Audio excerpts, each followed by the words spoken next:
Disclaimer. Please keep in mind that I wrote this script early in July. So, the first My Little Pony movie to be shown in theaters in about 25 years stars humans, and is called Equestria Girls despite the fact that it doesn't take place in Equestria. That's odd. Actually, this is more than a movie. It's apparently a pilot to the Equestria Girls cartoon series, and as such, not only does it have to pass my strike system, but it has to prove to me that Equestria Girls deserves to exist on its own merits. To do that, it has to give me something that Friendship is Magic could not. So, the movie starts out with Twilight and her friends arriving in Canterlot for some sort of instructions. You're nervous-sighted! We all are, Pinky. By the way, nice Transformers reference. Oh, and it turns out that Twilight isn't yet accustomed to being a princess or an alicorn. I already deducted a point for this in Magical Mystery Cure, so I'm not going to deduct a point here. In the castle, Twilight bumps into a guard who looks nothing like the others, but still has absolutely nothing to do with the plot, and then comes across the other princesses. They let the main six settle in for the night, and we see that Twilight is still uncomfortable, and basically running through all of the concerns that the fans had about her new status. Remember when I said that Magical Mystery Cure did a lot of talking directly to the audience? Yeah, that's nothing compared to this. In the middle of the night, a thief breaks into the castle. She enters Twilight's room and steals her crown, replacing it with a replica. Then she ends up tripping over Spike, who is sleeping in his dog bed, and that wakes everyone up. Twilight sees that her crown was stolen and chases after her, waking everyone else in the castle. Twilight tries to teleport to stop the thief, but that ends up failing. Maybe because this thief is a unicorn? If Twilight tries to take the crown with telekinesis, that unicorn might use telekinesis too? Twilight tackles the thief, and the crown bounces around until it goes into a mirror, and the thief follows it. Princess Celestia reveals that this was Sunset Shimmer, a former student of hers. When she didn't get what she wanted, she left Celestia and pursued her own path, which led her to, never mind. We'll get there when we get there. Speaking of getting somewhere, Luna reveals what the mirror is. A gateway to another world that opens only once every 30 moons. Apple Family Reunion already made moons confusing enough, so I'm not even going to try to guess how long that really is. So, Twilight needs to go in there, and she needs to go in there alone because... Sending all of you could upset the balance of this alternate world. Okay, here's a better excuse. Have the rest of the main six stay behind for defense, instead of making it this obviously a plot device. Oh, and Twilight has 3 days to get her crown back. Because something about the moon. I think it's gonna fall and kill everyone, ending the world or something. Twilight is about to go through the mirror, and Spike ends up tagging along. On the other side, Spike ends up as a dog, and Twilight is now a human. Okay, whose fanfiction am I reading? Don't lie, even if you like this movie, that's probably what you thought the first time you saw the premise. To answer that question, it's actually Hasbro's fanfiction, in order to compete with Mattel's Monster High. And just as a disclaimer, I know absolutely nothing about Monster High. We'll get back to the plot in a moment. First, I want to talk about the animation. When people first saw multicolored people, they made the immediate connection to Doug, not realizing that the problem with Doug wasn't the lackluster animation, but the lackluster writing. I was worried about it being a lot more like Littlest Pet Shop, the other human-related show DHX is behind. Littlest Pet Shop is still well animated, but it comes off as stilted most of the time, and it's much more obviously Flash. Luckily, that's not the case here. It's very fluid, and all the animators did a wonderful job, though I'm not sure if that's just because they had a huge budget or not. So, back to the plot. Twilight is freaking out over why she has hands, and Spike is actually handling this extremely well. He's keeping his cool and actually keeping Twilight on track. We've gotten our Lesson 0 Spike back! No, wait. No, we don't. We've gotten Spike's best role to date, even though he's a dog. I guess that sort of brings up the question. Why is Spike a dog? Probably the same reason that Twilight is a human. In Equestria, Twilight was a quadruped, and Spike was a biped. And now they're reversed. Also, man's or, pony's best friend. And now for the last complaint usually lodged against this concept. Why is Twilight suddenly a teenager? Actually, Digibrony made a really good case a while back before Equestria Girls was even announced, that the main six were already teenagers about 16 years old, but Equestria just works differently, particularly in its educational department. The movie definitely gives that theory some more credence. Not only has Twilight become a human, but she's appeared in what seems to be a world very close to our own, except everyone here seems to have radiation poisoning or something. Twilight sees a building and mistakes it for a castle and starts running towards it like a pony, until Spike reveals that that's not how she should be walking. So she struggles with it until she finds a much bigger problem. She doesn't have her horn or her magic. We really need to find you a mirror. Did I tell you how much I love Spike in this movie? Twilight enters the high school. I don't think I'm spoiling anything when I call it that, and notices a trophy case, and she sees her reflection in the glass. A bell rings and students start swarming the hall. Twilight crawls and bumps into this guy. They're gonna be showing a special dance on prom night, aren't they? Yeah, figured as much. Look at the bright side. At least we don't get that awkward talking thing that happens in like every single other high school drama ever. Then we get our first musical number. Sort of. It's in Twilight's voice, but she's clearly not singing. This is the first time in the whole series that we've had a song where no one sings. It creates a bizarre feeling, at least with me. It may sound strange, but it led me to thinking that they were going to do that music thing like in Tarzan where all the music was done by Phil Collins in the background.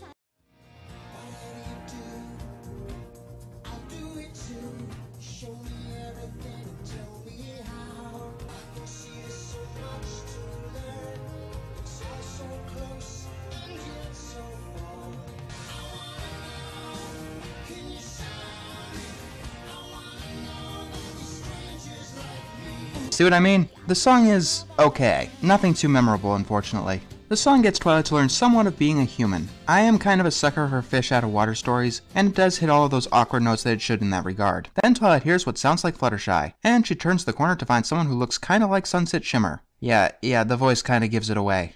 Twilight doesn't like anyone bullying Fluttershy in any world, so she stands up to Sunset Shimmer. Sunset doesn't seem to recognize Twilight. You know what? I'll buy it. Fluttershy reveals to Twilight that that was Sunset, and we have a recreation of the scene from Friendship is Magic, where Twilight met Fluttershy. They even reused some of the sound bites. I don't know if that's clever, or if that's lazy, or if that's cleverly lazy. And just like before, she opens up when she sees Spike, which makes me wonder if human Fluttershy is afraid of adult dogs. Wouldn't you just give anything to know what they're really thinking? Oh, what do you mean? Spike is so awesome in this. Fluttershy reveals that she picked up the crown and turned it into Principal Celestia. Sure, why not? Fluttershy says that Twilight isn't supposed to have animals on school grounds, and suggests that she tuck them into her backpack, and we see that she had a few in it. Oh no, I'm late for class. You know how rare it is that a bell in a high school drama actually signifies the class has started and not just to head to class? Glad to know that they're actually doing their research. So, Twilight meets with Principal Celestia, says that she's new, and asks if she was given a crown.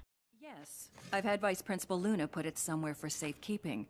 Were you interested in running for Princess of the Fall Formal this year? Where the fuck did that question come from? Did you find a crown? Yes. Do you want to run for what is essentially prom queen? How do you make that connection? So apparently, Celestia found this random crown and is using it to crown a prom queen. Actually, on repeated views, I've learned that this crown is an exact replica of the element of magic, which is really trading one plot hole for another. And Twilight asks if she can run for prom queen instead of claiming the crown is hers because... Imagine if one of them showed up in Equestria saying they came from a place filled with tall, fleshy, two-legged creatures with knees. Fair enough. Twilight is going to run for Princess of the Fall Formal. How exactly do you plan on doing that? I have no idea. Okay, that's pretty funny. So Twilight goes to the cafeteria and starts talking to Fluttershy. When Twilight reveals that she wants to run for what I'm going to keep calling prom queen, Fluttershy reveals that that's a bad idea because Sunset Shimmer always runs, and since she rules the school, she'll definitely win. Yes, Sunset is your typical mean girl, for the most part, but we'll get to that. But to the movie's credit, she gets very little screen time and is hard to take umbrage with. In order to run, Twilight needs to find the head of the party planning committee. And guess who that is? In the gym, Twilight runs into Pinkie Pie and her infinite party decorations. She's exactly the same as the equestrian Pinkie Pie, except somehow stranger than that implies. Oh, and she doesn't like Fluttershy at all. Wait, what? Now that I'm really looking at you? Hey Pinkie, you ever hear of personal space? Okay, there's one thing that the writers or animators clearly didn't understand when making this. When you're dealing with anthropomorphic animals, you can get away with this closer physical interactions. But if you're dealing with humans, then it kinda looks creepy. That also sums up a lot of my problems with the slapstick in this movie. It just looks off. I'm sure after practice they'll get it right though, so I'm not going to count it as a strike. My twin sister who lives in the city, has a pet dog named Spike that looks just like that one. There. That's where Otherworld Twilight is. Explanation not good enough? Too bad, that's all you get. But it actually fits really well, since Friendship is Magic didn't start out with Twilight in Ponyville. So Twilight needs to sign up for prom queen and takes the pen with her mouth. Of course, the only thing that Pinkie notices is how bad Twilight's handwriting is. Enter Applejack, and she's actually impressed that someone could stand up to Sunset Shimmer. When she finds out that Twilight's going to run for prom queen, we get a spit take. Then Applejack explains what's going to happen with balloons. About the only girl at this school you can trust less than Sunset Shimmer is Rainbow Dash. Wait, what? Twilight runs off quickly, and Pinkie believes that Twilight is hiding a secret. She's psychic. Well, if you count telekinesis, then yes. Enter Sunset Shimmer, acting like a douche but with minions, snips, and snails. Wait, what? Some people had problems with Tweedledee and Tweedledum being Sunset's minions. I am not one of them. In Equestria, they were fanboying quite a lot over Trixie. Now imagine if Trixie wasn't annoyed with them and actually allowed them to do things for her. How far would they go? Applejack and Pinkie lets it out that someone else is running. Apparently she can read that, and decides that she has to confront Twilight about this. Sunset confronts Twilight in a dark locker alley because all high schools have a dark locker alley, and makes it known that she knows who Twilight is. Then we get the typical alpha bitch confrontation, letting Twilight know who's in charge. And then for the rest of the movie, she pretty much plays behind the scenes. I'll admit right now that Megan McCarthy's biggest, most glaring weakness is her villains. I'm not saying that they're bad, it's just that they're so incredibly typical. And Sunset Shimmer, for the most part, is no different. Sunset runs into Tweedledee and Tweedledum. That's what I was talking about earlier. If you want to use humans, fine, but you've got to tone down on the more animated stuff. It just doesn't fit. Anyways, she instructs them to get some dirt on Twilight. In Equestria. What are you still doing here? Yeah, some things don't change in any world, I guess. Twilight wanders up to a vending machine and is unable to operate. The great and powerful Trixie! Need some peanut butter crackers. Okay, that was hilarious. But she'd better be a recurring character in the actual show. Twilight realizes that she needs to do some research and stumbles upon the school library. Tweedledee and Tweedledum follow her in with cell phones. I'm intrigued to find out where this is going. Twilight is trying to figure out how to get a computer to work. By the way, what happened to Cheer Lee? She looks like she can use a freaking drink. Wait, is that the CMC theme song? Oh no, the Showstoppers is back for revenge! Girls, what are you doing? Posting a video on YouTube, and they're seeing how many hits they got. Wait, did you actually make that joke funny? Some of the comments about our song were really awful. Epic fail. Great, now I feel bad for my Showstoppers review. Funniest thing they've ever seen, huh? I don't know that that's what you should take from... Oh my god, you did make it funny! How did you do that? Tweedledee and Tweedledum start taking footage of Twilight as she attempts and fails to be a human. Hey guys, you're using the wrong background music. Let me try.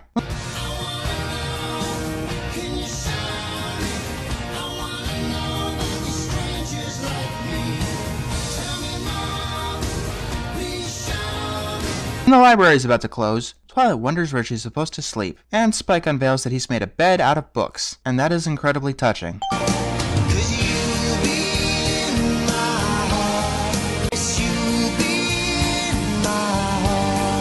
Twilight found a yearbook, and look what's inside. A photo of all the other humane six, and they look like they're friends. And freshmen. Remember what I said about putting your hoof down and how it's just unpleasant to watch such good friends turn on each other? Equestria Girls is not only using that effect, but it's using it to its advantage. A lot of people say that it's jarring, but it's supposed to be jarring.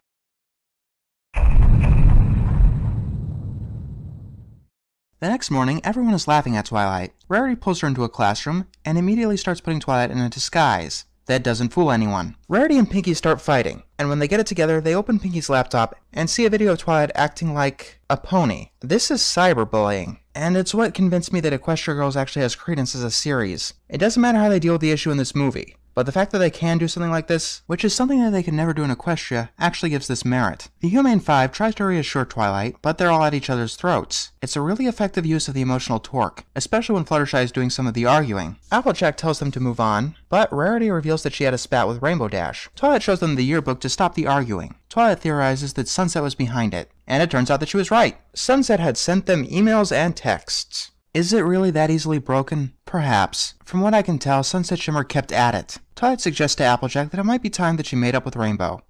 And they make up really easy. However, getting Rainbow's help won't be that easy. Twilight has to beat Rainbow in a game of one-on-one. First to 5 goals wins. They have their game, but Twilight ends up losing, and Rainbow ends up helping anyway. Actually, the point was to prove that Twilight had heart and determination. I don't know where the heart came from, but that was definitely pretty clever. Then we see that Tweedledee and Tweedledum have taken some more pictures. I've got absolutely no idea what they're planning to do with those. At a coffee shop, Twilight bumps into this guy. Remember him?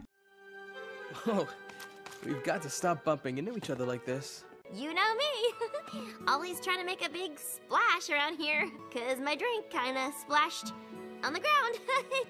Josh, will you do the honors for me?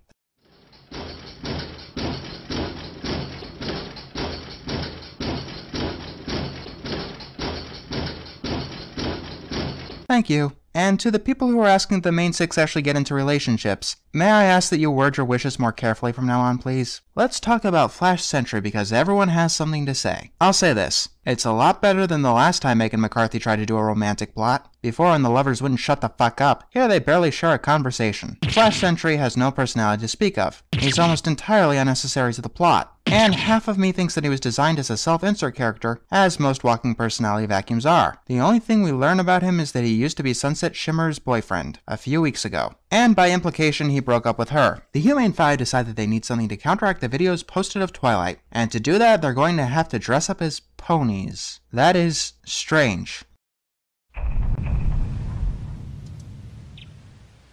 And then they sing the catchiest song that Daniel Ingram has ever produced. I really like this song, and I can't get it out of my head. It's definitely the best in the movie. I think everyone will agree on that. Although the lyrics are a little on the nose. I'm gonna be myself, no matter what I do. Really? I thought you were going to be Pinky or something. By the way, this is an occasion where the more animated actions actually make more sense. It's a music video, it's supposed to defy reality, unlike the rest of the movie which is trying to imitate reality. But yeah, this song isn't ever going to get out of my head. By the way, does anyone else find it odd that this is only the second song, and we're 45 minutes in? Wow, one awkward conversation and they're soulmates. I guess Flash Sentry might be here to prove that Equestria girls can do romantic stuff, but that's a failed idea from the get-go. Romantic relationships in ongoing series are almost impossible to get right. Not even Daria hit that high. The writers are geniuses. Hell, they might even be miracle workers. But if they want to go down that road, they've got to be very careful. And of the two relationships I've seen so far, neither of them have turned out for the better. Then again, maybe it's just Megan McCarthy. Romance is obviously her other big weakness. Somehow the musical number managed to convince everyone to forget Twilight's blunder. You know, it happens. However, Sunset Shimmer is not fazed at all. She talks to Vice Principal Luna, and reveals that the gym has been destroyed, and she frames Twilight's sparkle. Twilight gets pulled into her office, and Luna claims that she has proof against her. Hi Gary, I see you over there. You gonna be relevant to the plot? Wait, what? Oh yeah, you're right. I already deducted a point for his uselessness, but that's definitely a good thing to note. Luna shows the photos to Twilight that makes her look like a vandal. Since they have internet in Human Land, I'm going to assume that they also have Photoshop, which begs the question of why Luna doesn't think of that. When she's about to, I don't know, expel Twilight. Wait a minute, is Twilight even enrolled? Whatever, not important. Gary Stu walks in and gives evidence that the photos were cobbled together, and Luna immediately flips and lets Twilight go. It's almost like that scene needs bullet points. 1 minute, Twilight's just a normal student. The next minute, Twilight is a despicable vandal. And a second later, she's not. It's really, really weird. Unfortunately, they've got to postpone the dance until tomorrow, which means that the portal will be closed for a really, really long time. Twilight goes to the clothes store where the rest of the Humane Five are hiding out, and ducks into a dressing room. Spike suggests that Twilight tell them the truth, that she's a pony in a human body. Remember when I said that it felt like they were talking directly to the audience in Magical Mystery Cure? Try this on for size. These girls rallied around you because they saw what was in your heart. They aren't going to feel any differently about you when they find out you're a pony princess in Equestria. I don't know if that's what they were trying to say, but that's the intention that they set forth. I'm glad you followed me here, Spike.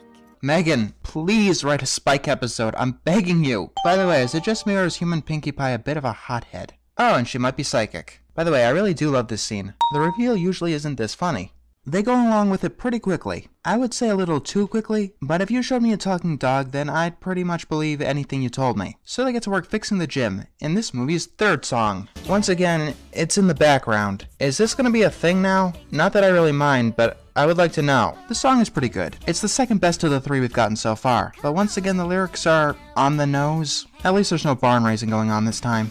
Eventually the students come in and start helping. It seems that this musical number has begun to unite the cliques. I guess manual labor really does bring people together. Megan, they've already got to the conversation stage. They should be past this weird blushing awkwardness by now. So it looks like the fall formal or the prom is back on for that evening, and everyone starts voting for Twilight. Next time I ask you to make a mess of things, try to show a little restraint. You didn't seem that concerned about it earlier. Whatever, it's not important. We're awesome! Yeah, I can agree that this isn't the best portrayal of Rainbow Dash. She's a bit Flanderized, and she says awesome almost as much as I did in my top 20 favorite episodes list. And it's completely awesome for one awesome episode. And each of them are awesome. 6 is just awesome. People also seem to wonder why she wears a skirt instead of pants. True, she has worn dresses in the past, but she doesn't seem like the type to wear one all the time. I really don't know, but I don't care what people wear. Speaking of fashion, we've got another musical number. How do we go from having one every 30 minutes to having one every 5? And how did you make the Ghostbusters mustache joke funny? By the way, I'm sure you can buy each one of these outfits at Toys R Us. And I'm calling it now. Equestria Girls is going to have a Weekenders-like thing where the characters are actually wearing different outfits in every single episode. So we enter the final act of the movie, and it really starts to lose me here. I mean, a lot. Besides Scary Stew, the first hour of the movie is pretty damn good. However, the ending gets not rushed. Well, yes, it gets rushed, but it also gets fucking weird. In fact, Equestria Girls might have the second worst ending to date, beaten out only by It's About Time, solely due to the fact that it doesn't have predictability against it. Oh, speaking of Gary, he drives a Mustang. You're too funny, you know that?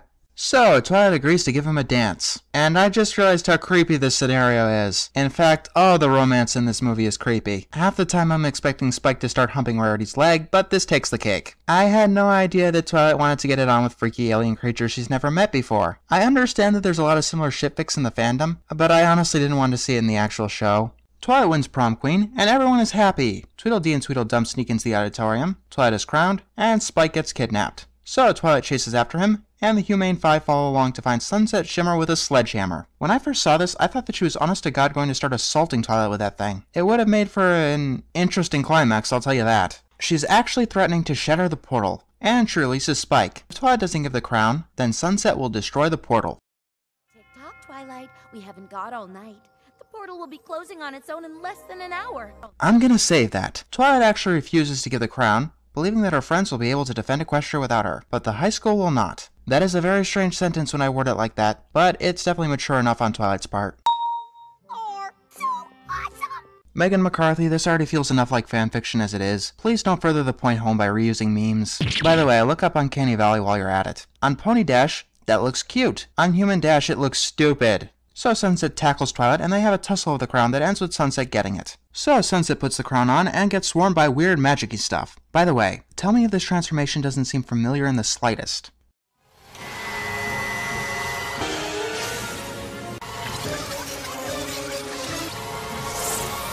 And I've just gotta say it, but that design is absolutely horrible. I mean, I don't normally criticize character design, but Demon Sunset is really bad. She looks too ridiculous to be threatening, and her personality doesn't lend herself to being a comedic villain. Also, she turns Snips and Snails into not quite as stupid looking demons, but still pretty dumb looking. The students come outside. I've had to jump through so many hoops tonight just to get my hands on this crown. I cannot take you seriously when you look like some demented fusion of a gargoyle and a crab caught on fire. At the very least, she has some decent powers, like controlling the minds of high schoolers, which she wants to use to take over Equestria. Okay, Sunset. Unarmed, brainless human teenagers against fully competent Unicorn and Pegasus soldiers. I don't think you've thought this through. I mean, she isn't even instructing them to pick up weapons. She just wants them through the portal. And no, I don't know why she didn't do this during a previous portal open. Maybe 30 moons is like 15 years in Equestria and human land.